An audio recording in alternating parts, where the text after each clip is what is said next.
Rumah anda nak dekat MOP dan tak pasti sama ada nak jual ataupun tidak. Atau anda ada kes rumit, perceraian, Klub 55 atau rumah nak kena tarik?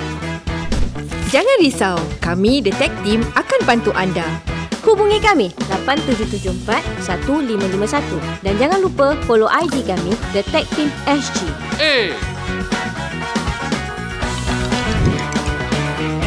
Cepatlah, dah pukul berapa? Kata nak pergi viewing. Selamat menonton ya guys.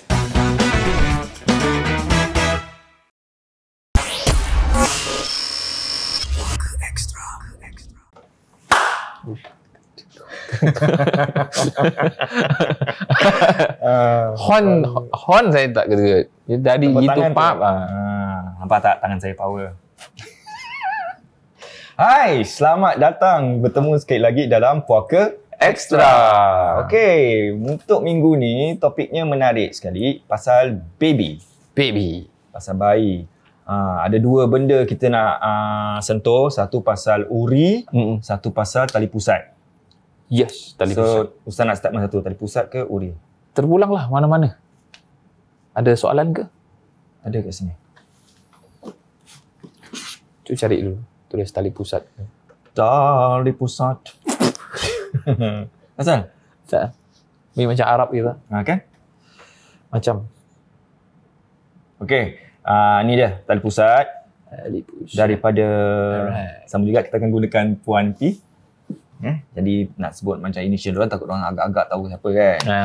Okey, ni pasal tali pusat ni oh, siap ada smiley lagi tali pusat ni si Puan P ni dia ikut buat aja apa yang mak dia suruh. Oh, bagus. Tapi mak dia pun tak tahu sahih ke tidak, dia main ikut je. Oh, itu tak bagus. Kan? From hearsay apa, yalah dengar turun-temurun. So yalah, orang tua mak, so dia ikutkan ajalah. So di sini katanya ada 3 orang anak. Lepas tu mak dia nasihatkanlah tiga pusatnya yang dah tanggal saya simpan sama-sama dalam satu kotak. Kata maknya untuk semoga rapat silaturahim antara adik-beradik dan tak pernah berpecah belah. Is it true? Katanya dia tanya, saya simpan sebab ikut kata mak, tapi informasi yang mak saya kasih tu pun tak tahu betul ke tidak. So Ustaz ada tak nasihat, sebab saya nak cepat-cepat buat apa yang patut, takut salah ikut ajaran pula. Kalau betul nak kena buang, bagaimana caranya untuk buang? Okey, tu satu. Yang lagi satu pula, satu satu pula daripada Puan P2. Tadi Puan P1, Puan P2. Orang tua kata kalau anak sakit boleh pakai tali pusatnya buat air kasih minum. So kita jawab yang dulu lah, boleh minum tidak? Okey, tak apa. Nanti saya akan jelaskan dua-dua. Okey. Tak faham lah pakai iPad ni. Dia Android kan. Okey. So, kalau tengok di sini, kata pusat, sama English dia adalah umbilical cord. Umbilical cord. Umbilical cord, betul? Umbilical cord. Okay. So, itu adalah termasuk bahagian daripada anggota tubuh juga. Yang mana kita selalu dengar, anggota tubuh tu maknanya kepala, tangan, kaki dan lain-lainnya. Tapi ketahuilah bahawasanya umbilical cord ataupun tali pusat lah. Nanti tak habis kita kasi explain. Kan? Susah pasal nak sebut. Umbilical cord. Tengok. Umbilical cord. Dia kena ada Kola-kola. Umbilical cord. Di the cord. Okay. So kalau saya mana tadi? Bahagian tubuh, bahagian badan. Maka tali pusat pun termasuk daripada anggota juga. Daripada bayi kan, yang mana dia akan tanggal setelah beberapa hari ketika dilahirkan, beberapa hari baru dia akan tanggal dengan sendirinya. Seperti itu. Dan dalam kaedah Islam ataupun dalam bahasa Arab tali pusat ni dipanggil sebagai mashimah. Mashimah. Tali pusat. So kalau sesiapa kat luar namanya Mashima, kita minta maaf ya. Nama aku tali pusat.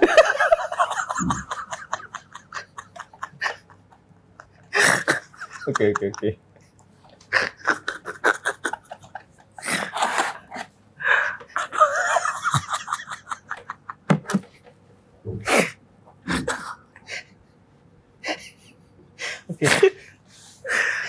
Teman, cikgu. Apa? Cikgu. Kau punya sekolah. Tali pusat. Hadir. Kan? Sedih. Aduh, sakit. Mashima. Okey, kau panggil. Okey, dia panggil sebagai mashimah. Iaitu tali pusat. Dan ada pemikiran orang-orang dulu bahawasanya dalam tali pusat itself ada sesuatu yang dapat menyembuhkan. Oh ya? Ya, itu. Ya. Sebab itu yang dah kering tu dia akan celupkan dalam air. Kemudian dia akan berikan minum kepada bayi tersebut ataupun anak tersebut. Ya, macam the second question tadi tu lah. Yes, true. Disebabkan disebabkan seperti tadilah. Dalam dia itu ada dia punya so-called macam nutrients dia, dia punya khasiat dia, everything kat dalam. Apakah dia true or not? Ataupun dalam Islam diperbolehkan ataupun tak diperbolehkan. Anak tu sakit diberi minum daripada air rendaman tali pusat. Kita kena faham bahawasanya dalam tali pusat pun ada darah. True? Apakah darah adalah najis? Najis tak? Tak. Darah. Najis ke tak najis? Darah. Ketahuilah bahawasanya darah adalah najis. Dam. Dipanggil sebagai dam. Oh, najis dam. Okay. Tak, dam tu maknanya darah. Darah termasuk daripada kategori najis. Okey. Ketika seseorang itu contohnya, banyak orang macam ini tau, terpotong. Terus dia isap kan, biar darah tu berhenti kan. Ya ke? Ada orang macam gitu. Kadang tercocok ke apa, dia akan isap biar darah dia berhenti. So dia akan isap sampai berhenti pasal you're putting pressure. Kadang. Bila you isap, you telan, haram hukum dia. Sebab you istilahnya memakan najis, meminum najis. Jadi kalau ada darah, ya cuci. Jangan you isap. Ketika you masukkan macam gitu, itu pun termasuk daripada najis. Maka diberikan air najis tu, diberikan kepada bayi yang you sayang untuk minum. Darah kering semua. Ya, true. And it's not bersih pun. Tak bersih pun. Tak hygiene langsung. Not hygienic. Nak tahu juga terbukti ke orang yang selalu buat macam ini anak dia baik? Kalau baik pun saya rasa bukan disebabkan oleh itu benda, disebabkan oleh Allah Subhanahu Wa Taala yang berikan kesembuhan. Tapi benda-benda najis macam itu janganlah. Kalau dia sakit apa, pergilah doktor ke, cari herbal ke, makan makanan yang sihat, berikan kepada dia. Daripada kasih air yang seperti itu kan. Jadi saya pun tak boleh lah. Just cannot. So, jawapan untuk boleh ke kita kasih anak kita yang sakit dengan air redaman tali pusat, kalau boleh dinasihatkan jangan. Yes. Kalau sebaik-baiknya pergilah jumpa doktor. Ya, check lah. Kita tahu lah, check. Betul. Kemudian ada juga tadi yang soalan yang pertama, yang dia simpan adik-beradik dia punya silaturahim makan ini, biar silaturahim makan sama-sama. Tak. Masalah dia punya tali pusat dengan orang dia dua perkara yang berbeza. Tali pusat. Manusia. Jadi tak semestinya dengan tali pusat tu letak sama-sama maknanya adik-beradik akan sama-sama. Tak ada jaminan langsung. Semuanya tergantung kepada orangnya sendiri. Kalau memang daripada kecil memang semuanya rapat antara satu dengan lain hingga dibesarkan dengan sifat rahmah, dengan sifat kasih sayang antara satu dengan yang lain, sifat peduli dengan keluarga, dengan adik-beradik, dengan kakak, dengan abang, dengan adik, maka insya-Allah besar pun dia akan sama-sama. Semuanya tergantung daripada didikan mak bapaknya, bukan disebabkan oleh tali pusat tersebut. Jadi apa yang harus kita lakukan untuk tali pusat? Kita tengok pada hadis Nabi SAW. Cuma hadis ni agak dhaif. Dhaif tu agak lemah disebabkan ada di antara perawinya masalah ini. Tapi apakah boleh diamalkan ataupun boleh kita mengambil ia sebagai suatu hujah? Maka di sini saya katakan memang agak susah untuk jadikan sebagai satu hujah, untuk jadikan sebagai satu dalil. Tapi setidak-tidaknya, sekurang-kurangnya ada juga dia punya manfaat dia. Jadi kalau tengok dalam hadis Nabi SAW dikatakan kana Rasulullah SAW ya'muru bidaf'i sab'ati asya' minal insan. Maknanya Rasulullah SAW ya'muru, menyuruh kita, memerintahkan kita untuk menanam 7 bahagian daripada manusia. 7 bahagian. Yang pertama asy-sya'ru, iaitu rambut. Jadi kalau betul-betul, ikut betul, rambut yang mana kita dah potong, kita tanam. Maka siapa saja yang biasa lakukan tahnik ataupun tahlik yang cukur rambut untuk baby tu, yang bekas rambutnya itu tanam instead of simpan. Cuma ada kadang-kadang orang simpan dalam ziplock kan, jadi bagi kenang-kenangan. It's always best to tanam sekali. Okay? So berdasarkan hadis Nabi SAW. Kemudian yang kedua adalah wazufri, dan juga zufar tu maknanya kuku.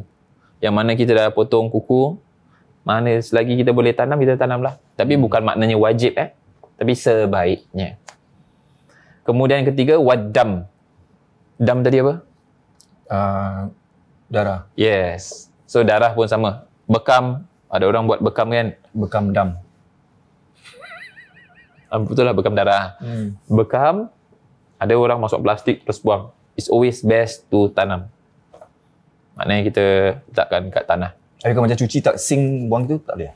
Boleh saja. Kan sebagaimana saya katakan tadi, it's always best to this one. Mana yang menyenangkan untuk diri kita. Okay. Kemudian wal hidah, dan juga darah haid. Untuk bagi perempuan. Wal hidah wasin, gigi. Gigi tercabut kan? Gigi tercabut, buang. Tanam. Tanam. Jangan kasih feri. Nanti dia letak bawah bantal apa ni semua. Itu tak ada dalam Islam. Nanti kan feri pergi tu pergi Batam. Fairy tak kan ada cerita yang orang dulu kepercayaan tu kalau letak gigi bawah bantal nanti besok Fairy. tukar. Pari-pari cik. Jadi pari-pari ya. Fairy tak pari yang itu ikan. Itu ikan pari. Ni pari-pari. Pari-pari. Is Malay ya? Pari-pari. Yeah. Wow. English is fairy. Fairy. Okay. Tapi kalau fairy tale, pari-pari ekor. Tale kan cerita. Bukan T-A-I-L, dia T-A-L-E. Maaf ya, English ni. Ryan. Macam English kena pergi ke? Fairy tale. Pari-pari ekor. Pari-pari ekor, fairy tale. Cerita. Dongeng. Dongeng. Aduh. Kemudian wal alaqah. Alaqah ni maknanya sesuatu yang bulat tu, yang ketika orang tu sunat. Cincin panggil. Dia punya cincin dengan dia punya kulit-kulit dia tu kan, itu panggil sebagai alaqah. Tanam. Alaqah. Alaqah itu ditanam. Okay. Kemudian yang terakhir adalah masyimah. Apa itu masyimah? Itulah dia. Tali pusat. Tali pusat. Maka yang tadi, yang 7 perkara yang disebutkan tadi, kalau boleh kita tanam, maka kita tanam. Okey. Dan juga tadi pun ada yang bilang, saya pernah dengar ada orang mesej dengan saya. Kata, Ustaz, ini saya dah lama saya simpan ni tali pusat. Tapi saya nak tanam.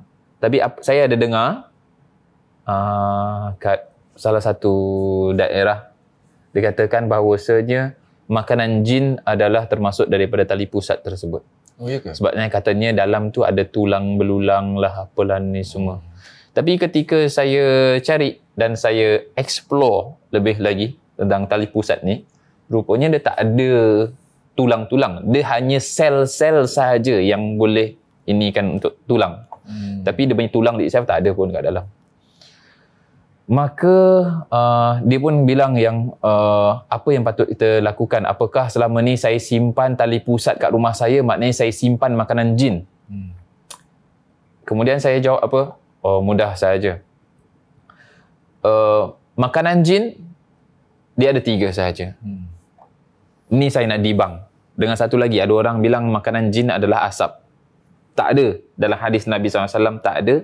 Daripada ulama-ulama pun tak ada. Okay. Pertama, makanan jin adalah apa? Tulang belulang. Yang mana tulang belulang tersebut, jika binatang tu tak disembelih dengan kalimah Allah, maka tulang tersebut, jangan tulangnya, daging tersebut pun semuanya akan dimakan oleh jin. Ya, jin kafir. Yang sup tulang? Sup tulang kan kita kan makan. Okay. Kita kan disembelih dengan cara Islam. Betul. Kemudian setelah itu kan kita makan. Betul. Tinggal tulang. Tulang dibuangkan. Makanan tersebut, yes, makanan jin. Tapi jin yang Islam. Tapi yang kita makan tu boleh lah kan. Sebab ada orang cakap apa tau. Jom makan sup tulang. Tak nak tu makanan jin. Oh, kayak gitu. Sian. Kesian Sian. Okay. Bismillah je lah. Okay, so itu yang pertama, tentang tulang belulang. Kemudian yang kedua adalah najis. Itu pun termasuk daripada makanan jin yang kafir. Kemudian yang ketiga adalah makanan yang si pemakan tersebut tak baca bismillah. Dia tak baca bismillah, maka syaitan, jin yang kafir pun akan makan bersama-sama dengan dia. Yang lain-lain asap lah, apa, tali pusat, semuanya tak ada. Tu saya nak dibang yang itu. Right? Okay. So itu sahaja untuk pasal yang tali pusat lah, masyimah. Ada lagi tentang yang ini? Ustaz dah jelaskan pasal tali pusat semua? Masyimah sudah habis. Okey, dah habis. Sekarang kita ke yang kedua, pasal uri. Ari-ari ya. Ari-ari? Ya, orang Indonesia panggil ari-ari. Oh, Ari Lasso. Yang penyanyi Indonesia. Tabakam. Macam mana dia? Apa? Okey, dapat. Okey, silakan. Lelaki pula. T apa T? Tuan P. Tuan P cakap, okey, tak lama lagi dia akan ada ni lah, baby lah. So, first baby. Tanya. So, nak tanya. Congrats. Nak tanya macam mana nak tanam uri, macam mana cara nak bersihkan uri. Sebab nak tanam uri pun, ada tak waktu-waktu tertentu? Pagi ke malam ke nak kena pergi tempat pusaraman ke apa, tak kubur-kubur nak kena tanam ke nak panggil orang suruh tanamkan. Dan sebab kalau malam takutlah diorang cakap nanti cik pon tu semua nanti kadang-kadang dia makan-makan ni semua. So nak penjelasan pada Ustaz. Boleh tak Ustaz terangkan pasal uri? Boleh, insyaAllah. Okay, so uri ataupun orang Indonesia panggil sebagai ari-ari. Untuk orang-orang dulu, masyarakat dulu, mereka percaya bahawasanya ari-ari tersebut bisa digantung di luar rumah atau di dalam rumah. Agar apa?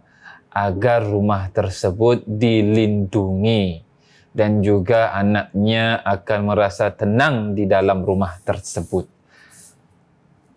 Bisa, Pak? Ya, bisa-bisa aja. Okay, so macam tadilah.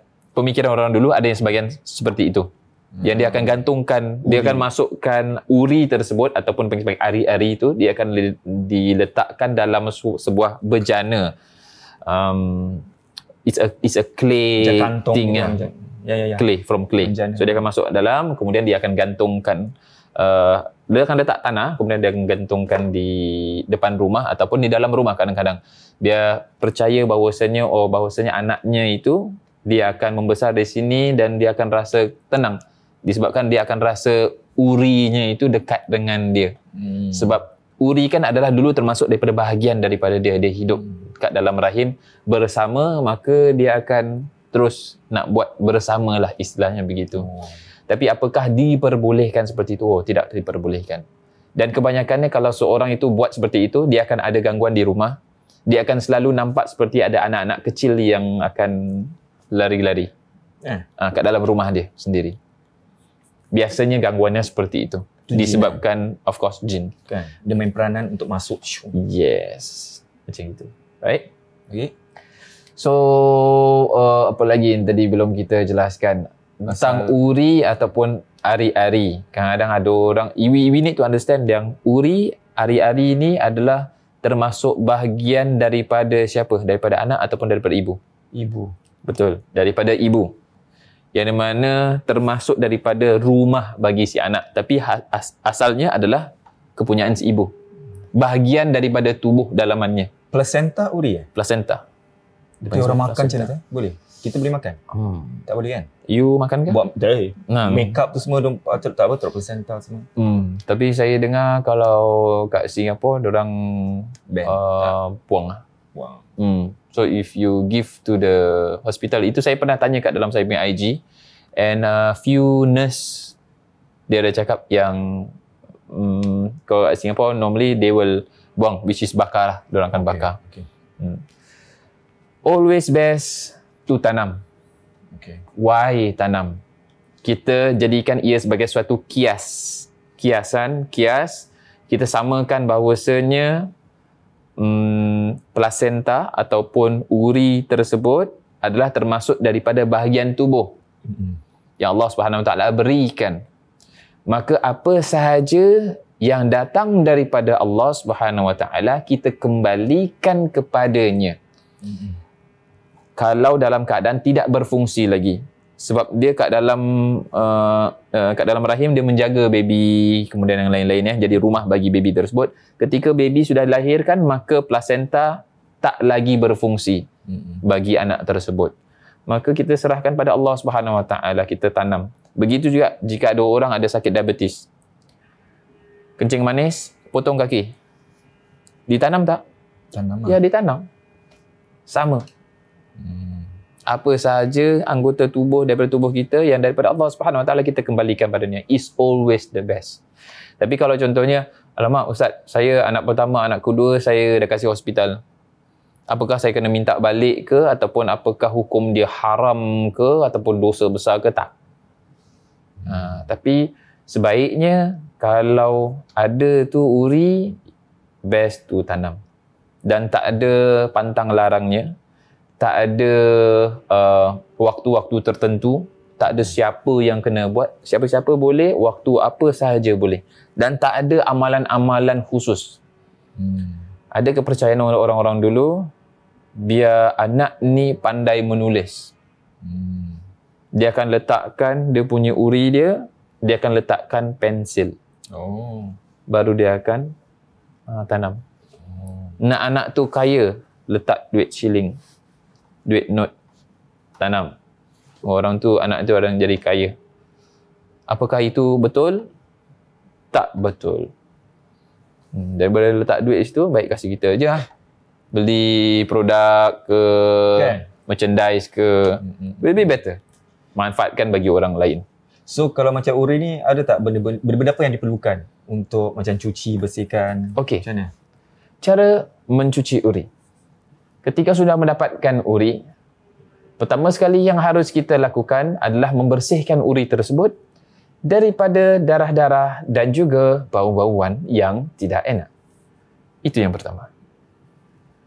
Dan cara untuk membuang darah tersebut adalah dengan kita cuci dengan air, kemudian sampai bersih, kemudian kita tambahkan lagi dengan asam. Asam tersebut untuk menghilangkan bau tersebut. Satu bungkus. Terpulang kepada berapa besar dia punya ari-arinya, berapa bau dia punya ari-arinya. Kemudian boleh ditambahkan lagi dengan garam secukupnya. Garam apa? Garam apa sahaja garam boleh. Dia macam nak buat kari kan yes, dalam ikan kan dia betul asam. So letak asam dulu, kemudian kita letak garam. Garam biasa saja boleh, tak payah garam batu, garam biasa. Kemudian kita akan gosok-gosokkan. Gosok-gosok hari-hari tu. Gosok-gosokkan. Itu pun sama. Dia untuk menghilangkan bau hanyir-hanyir. Biar binatang tak korek dia bau, dia korek dia makan. Jadi seperti itu. Kemudian digoreng. Tak ada. Jangan digoreng. Macam paru-paru kan? Aduh. Kita tengok rasa macam Nasi ambeng. macam lain. Ini nasi ayam penyet je. Nasi uri penyet. Nasi uri penyet. Okay. Kemudian setelah itu, kita boleh bungkus dengan kain apa saja boleh. Oh, dengan semua masih kat situ lah. Gitu. Then you letak kat tepi dululah. Kasih air dia dah drip, apa ni semua dah habis. Baru you nanti masukkan dalam kain. Tak payah bilas Nak, yang garam semua. Tak payah, biarkan macam gitu. Okay. Dia macam biarkan macam perap gitu. lah. Perap. Biar bau tak naik. Lah, macam marinate. Yes. Macam nak goreng mah. Yalah, barbecue. Okay, betul. Kemudian dia boleh ikat ke apa. Kemudian ada orang yang terus masukkan ke bawa, masukkan, kuburkan ke, tanam dalam tanah. Tapi ada orang masukkan dalam candi. Bercana tu, candi yang daripada clay tu, yang dia masukkan kat dalam. Baru orang tu dia akan bawa, dia akan korek tanah, kemudian kat dalam tu dia letak dalam, baru dipecahkan clay tersebut. Baru ditanam. So ada macam-macam cara. Yang mana yang betul, yang mana yang paling betul, tak ada yang paling betul, tak ada yang betul-betul. Yang penting tanam is always the best. Ada tak bacaan-bacaan? Tak ada bacaan-bacaan tertentu apa semua, tak ada. Tak ada Tak ada. Macam ayat kerusi baca-baca, selawat ke apa? Tak ada. Tapi kalau you nak selawat, you nak baca bismillah, nak baca Fatihah, it's okay. Terpulang lah. Terpulang. Tapi dia tak ada exactly what you have to do, what you have to baca. Tak ada. Oh, mudahlah gitu kan? Yes, mudah. Dan jangan you kuburkan itu, habis duduk situ baca Yasin apa ni semua kan. Macam orang betul-betul meninggal. Tak. Dia tak payah. Sebab dia tak bernyawa. Itu sama. Alright. Sebab saya pernah ada nampak kawan saya ada cerita tentang satu kes ni ya. So apa namanya? Potong kaki. Potong kaki, kemudian kaki itu ditanam. Kemudian semua berdiri kat depan situ. Nak baca Yasin. Ya. So nak baca Yasin. Oh ya. Yeah. Tak perlu bertanya apa-apa. Kemudian ditanya oleh yang tukang kubur tu, ni nak buat apa, nak baca Yasin Cakap nak baca Yasin. Oh ni tak payah. Disebabkan apa? Benda ni dia bukan daripada yang nyawa yang hidup. Okay. Dia tak ada roh dia. Sebab orang dia masih hidup. Jadi tak payah maksudnya baca dia. Tapi kalau let's say you nak baca Yasin is just pasal nak baca Yasin. Dipersilakan. Kat situ pun okey ya, tak ada masalah. Okay, faham. Okay. Lagi? Hari-hari. Itu saya rasa. Cukup. Simple Yes. Kalau nak tanam tu kalau lebih dalam sikit lah kan? Yalah, it's always best tu agak dalam sikit. Kalau kat Singapura ni jangan sembarang tanam. Jangan sembarang tanam. Nanti boleh kena saman. Betul. Tak silap saya ada yang pernah kena saman 5,000. Oh, sebab main korek-korek tanah sembarang. Yes. Tak boleh sembarang. Best kalau boleh yang ada khidmat lah, yang ada servis-servis, biasanya diorang ada lesen to do that. Tafsir dia? Kita ada. Alhamdulillah. Tafsir kita ada. So, kalau macam you macam malas nak buat ke, nak bayar senang jadi orang yang uruskan. So daripada tafsir ada, kita akan collect daripada mana-mana je. Hospital boleh, daripada rumah boleh, you jangan buat apa-apa. You just kasih gitu je. Kadang orang dah ini dengan plastik daripada hospital, dan just kasih gitu je. Kita akan cucikan, kita akan bersihkan, kita akan tutupkan dengan kain kafan lagi. Tu, dan kita akan tanam lagi. Dan kita akan ambil video sekali. Yalah, dan kita buktikan, dan kita akan kalau boleh kita boleh sebut nama anaknya, kalau diberikan nama anaknya, kita akan sebutkan sekali, kita akan doakan sekali biar jadi orang yang soleh-soleha. Yes, itu daripada khidmat saya lah. Tafsir.com. Okey, itu saja dua topik kita hari ini yang pasal baby ataupun bayi, iaitu tali pusat, Marshima kan? Betul. Marshima dan juga Uri ataupun Ari-Ari. Kau cantumkan nama sebab Uri Marshima. Apa nama macam Jepun? Oh, jangan jumpa. Arigato Uri Marshima. Oh ya, okey. Diharapkan topik kita hari ini dapat memberi manfaat untuk semua yang ibu parents, young parents. Yes, young parents. Atau mungkin ada yang macam banyak soalan macam mitos lah apa gini pasal Uri dan juga tali pusat. Sekarang pun dah dapat penjelasannya. Jadi bolehlah kita sampaikan ilmu ni pada kawan-kawan dan sesiapa saja yang ingin tahu. Okey. So itu saja. Ustaz apa nak cakap? Tak ada. Alhamdulillah, semua yang sudah disampaikan. Okey, dan bagi anda, kalau jangan lupa subscribe Susu TVC channel untuk dapatkan notification dan video-video terkini. Betul, jangan lupa untuk follow kita punya IG juga kat Puaka Official. Right? Dan jangan lupa TikTok, kalau nak ikut-ikut boleh juga. TikTok, yes, TikTok. Oh, satu lagi ada orang cakap, ada orang tak nak follow subscribe. Pasal apa tahu? Dia cakap tak tahu bayar ke free. Oh, free. Sebenarnya free. Picit je, free. Picit je, free. Separate. You picit je sekarang. You cuba try picit. You pergi Puaka, you just type je Puaka, nanti situ ada tekan butang tu subscribe warna merah. You tekan tu free. Free, tak payah bayar. Tak payah bayar. You cuba tekan sekarang. Nak tengok. Cuba. Dia stop. Kita kena stop Ustaz. Dia picit stop. Dia picit pause. Dia picit pause. Oh, pasal pause. Pasal nak subscribe. Okeylah. Kita jumpa minggu hadapan. InsyaAllah dalam Puaka Extra. Bye. Picit pause.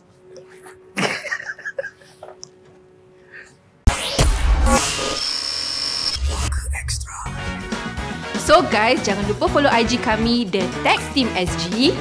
Atau kalau ada banyak lagi soalan nak tanya, boleh hubungi kami di talian 8774 1551. See you next week ya guys.